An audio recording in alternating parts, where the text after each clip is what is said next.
I2 is equal to V2 upon R2, I3 is equal to V3 upon R3, I4 V4 upon R4। Current आ जाएगा सबका बेटा।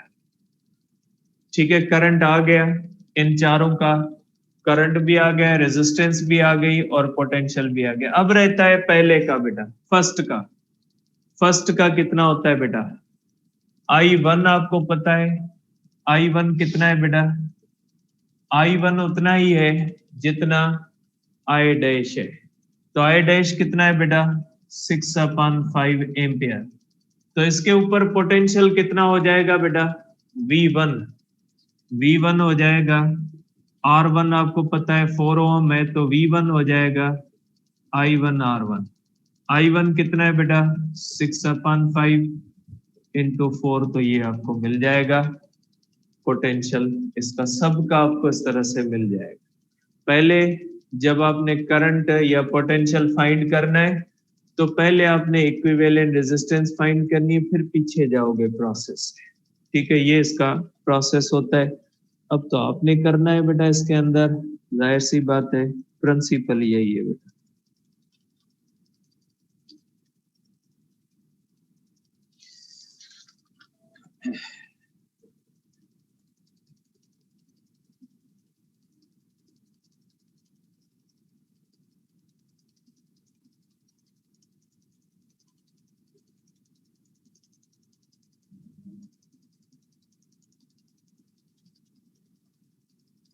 इसके बाद भी बेटा इसके अंदर एग्जाम्पल दिए हुए हैं,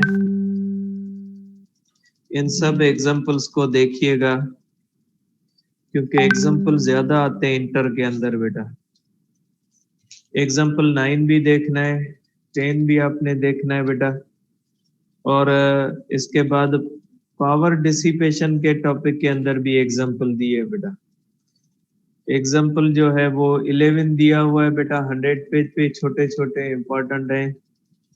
और 13 भी दिया हुआ है बेटा 100 पेज पे। 13 में देखें एक फार्मूला दिया हुआ है इफिशिएंसी का। इफिशिएंसी किसी भी चीज की हो बेटा, वो हमेशा होता है पावर आउट और पावर इन। तो यहाँ पे ये होता है बेटा, जो मोटर होता है, रोटर होता है, इसकी इफिशिएंसी ये होती है बेटा, efficiency is equal to power out upon power in.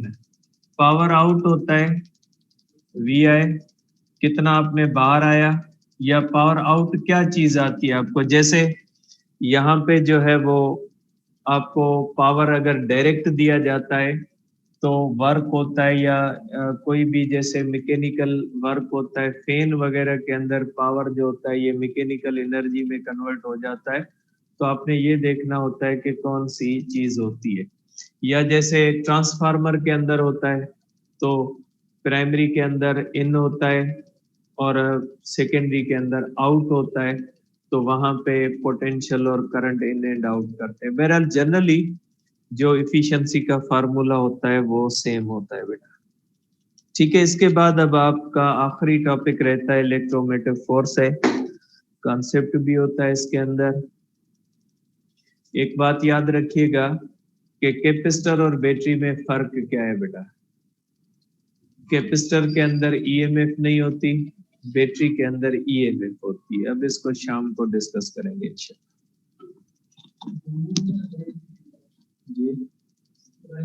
Friday बेटा, जुम्मे की नमाज होगी तो 2:30 बजे होगा, 2:30 पे आपकी क्लास होगी आज।